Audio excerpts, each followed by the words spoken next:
สบายดีจ้าสบายดีพี่น้องสบายดีสุขุสุคนครับสวัสดีตอนบ่ายสองก็ห้อนเถอะวะห้อนแท้ห้อนว่าสวัสดีวันนี้เขาจะมาเกลือปลาตอนบ่ายสองนะมันเริ่มขึ้นมากินเลยจะให้เบิ่งปลามันแบบว่าวันนี้พี่น้องเพิ่นคอยเขาเอานางหมูไปใส่ใส่ตุ้มเมื่อคืนเนี่ยเป็นนางหมูมันสีหยาบเนี่ยเนาะว่ากุ้งสีขาวนะเลยมาถิ่มลงสาเพราะมันแห่นเป็นแห่นเนาะครับปลามันเป็นปลากินแบบ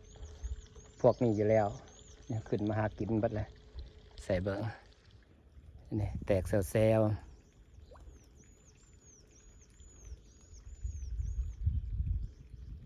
นางหมูได้นะเดี๋ยวสิถูกหอยเซอรี่ลงไปแต่ว่าจะไปหาบอเจก่อนให้บอเจเกาะข้อมูลให้มือนี้จะออกนอกบ้านนะจ๊ะพี่น้องจ้ะบัญชีเฟซบุ๊กมันถูกระงับให้เจเบิ่งให้มันในปลามันขึ้นมากินก็เลยสิเกลืออาหารก่อนยันมาขับไปแวะอัมมาลาเลยเกลืออาหารไว้เพราะอาหารเขาเกลือมือละเถื่อมองเนี่ยเริ่มหูเริ่มแบบว่า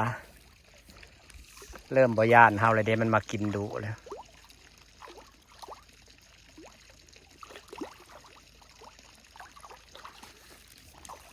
แต่ก่อนสิแบบพอขึ้นมากินย่านเนี่ยก็เริ่มขึ้นมากิน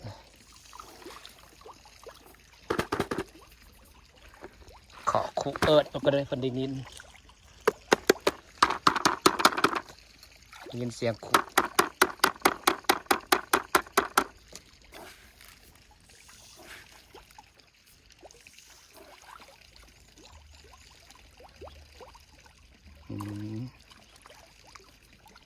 ที่แห้งๆจะเป็นปลานิลส่วนปลาหมูเห็นหูมันที่น้ำมีไว้เดี๋ยวจะเป็นปลาหมูกันบนนั้นนะจะเป็นปลาหมูจะเป็นน้ำมีไว้น้ำถ้าเป็นดินพวกเดี๋ยวเป็นปลานิลปลาหมูมันสิกินไว้ได้ลอยหนาน้ำนะเห็นป่ะปลาหมูพวกปลาหมูเนี่จ้ะเดี๋ยวจะไปแวะอัมมาลาเพิ่งเพื่อนเพิ่นฮอดใส่แล้วเฮ้ยแดดอยากเที่ยวไปหาถ่ายคลิปหมูกับพ่อป่านไม่หรอกแต่ว่ามันนี่แหละเพื่อเขาเลี้ยวเวียกแล้วเพื่อนั่งฮดต้นหมอกต้นไม้เพื่อนั่งเลี้ยวเวียกค่ะจน11 โมงแล้วขนาดตื่นแต่เช้าได้นะ11 โมงเพื่อเห็นได้นี่แล้วก็แก๊กกับบ่าย2สิแล้วนี่แหละไปหาถ่ายคลิปปัดตอนค่ำปัดตรงมาเลยเด้แต่ก็สิพยายามเพราะว่าอยู่เฮือนไลน์ก็มียอดวิวนี่เริ่มขึ้นมากินไลน์เริ่มบ่ย่านเสียงคนเลยเด้แต่ก่อนตอนแรกมันย่านเสียงฮั่นพอนะถ้าเป็นปลาหมูมันสิขึ้นนี่มันสิกินไว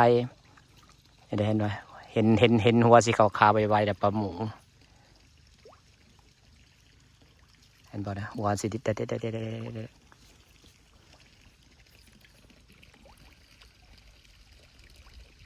าไปกินเนี่ยผัวมันได้อยู่ซุมื้อละสาวเบิ้งสิเว้านี่เบิ้งแน่มาพริกละซานะมาขอพริกละสาว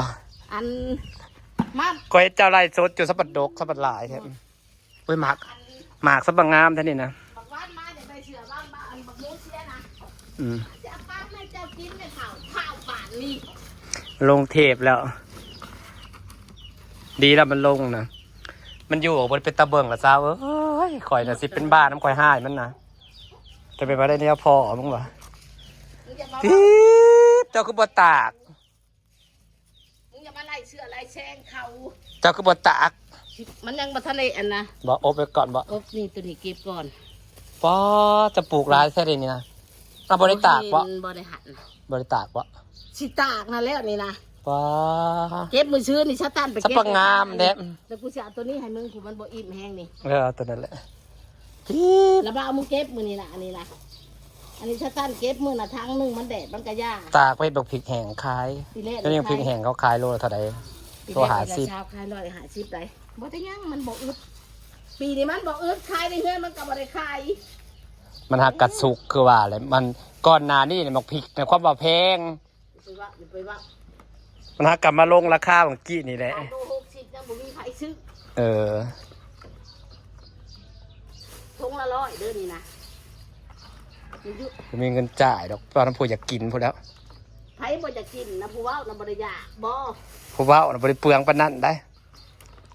เอาให้ก็เอา อันโอ้ย สว่าดิปลูกหลายอีหลีอะเหรอดีนะ ชวนแน่อันนั้นเด้บ่เห็นบ่นี่แน่บ่เห็นอยู่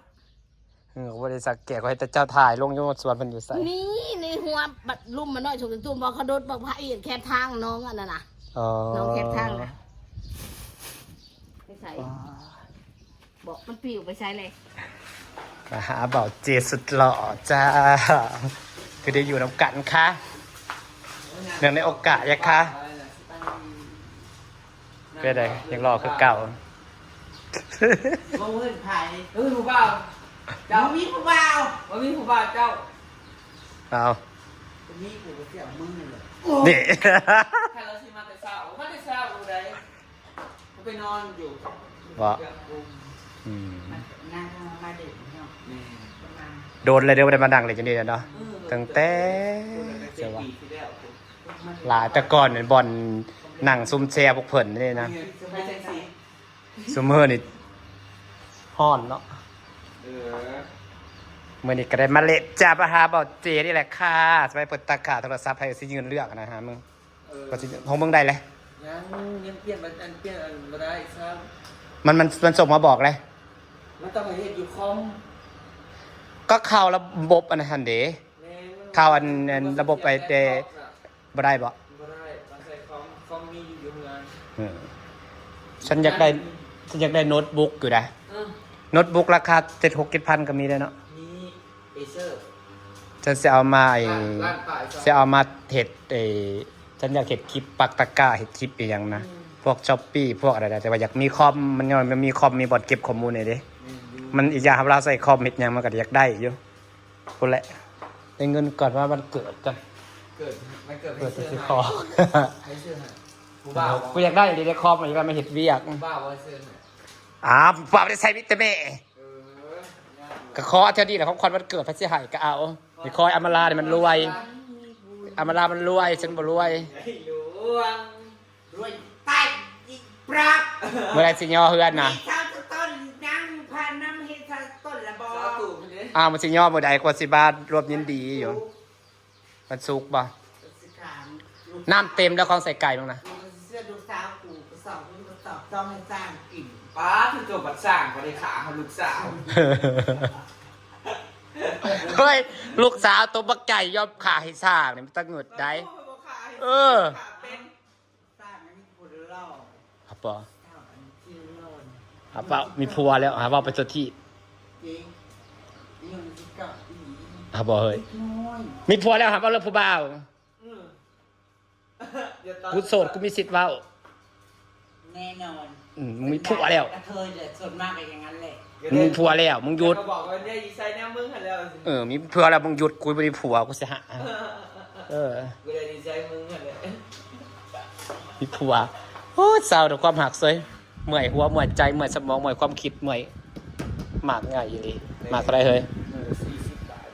แสดงว่าแพงกว่าอยู่บ้านวันละ30ปะง่ายๆนี่ อามันนี่ ปะฝากบรรยากาศไว้สักนิดนะพี่น้องไว้หลอกไปหอบที่เดี๋ยวมื้อนี้ก็ถือซามาเล็ดน้ำบัวน้ำขัวแหละจ้าโอเคค่ะบ๊ายบายจ้า เมื่อไรว่าปลูกข้าวปลูกหญ้าปลูกหญ้า ขึ้นเฮือนมื้อได้สิบ่ขึ้นเฮือนอ้าวครัวหยาบ่ ปลาบ่ได้ในช่วงเช้า อีน้อยขอบสระมึงนั่นมึงไปทางเอาหญ้าอันนั้นน่ะเฮ็ดเป็นแผ่นๆมาปก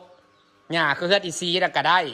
หญ้าที่มันไหลลงไปตามมันบ่อนซุ่มเฮือนอีซีบ่งามๆนึงไปขอมันไปถากเป็นแผ่นมาปกขอบมันแล้วแหละ มึงไปเบิ่งก่อนก็ไข่ว่าปลูกใส่ดีก็บอก ก็ไข่ ที่มึงเว้าเลยเลยตามมึงเว้า เออน้ำเต็มเลย น้ำเต็มเลย เรียบร้อยไปแล้ว ใครอยู่น้ำเต็มขนาดบ่เต็มยันผ่ามันแตกมันตากแดดเถิงนะ สนามก็น้ำแตกนั่นเลยน้ำแตกสเต็ม โอเคค่ะบ๊ายบายจ้าพี่น้อง